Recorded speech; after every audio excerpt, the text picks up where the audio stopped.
Hello guys, welcome to Pronouncist, your pronunciation guide. Today we will learn how to pronounce the word shown on the screen, bihzar. Both US and UK have the same pronunciation of this word, bihzar.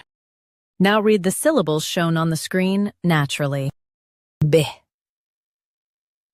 zar, bihzar. Stress zar and keep bih soft. Bih. Zar, bihzar. Stress zar and keep bih soft. Bih. Zar, bihzar. Stress zar and keep bih soft. Bih.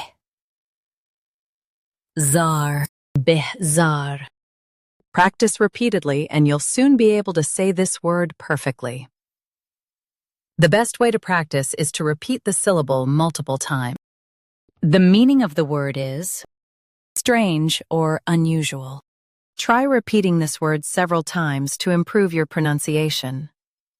We post daily videos on useful and commonly mispronounced words to help you speak clearly and confidently. Like this video and subscribe to Pronouncist for more pronunciation guides. Thanks for watching us.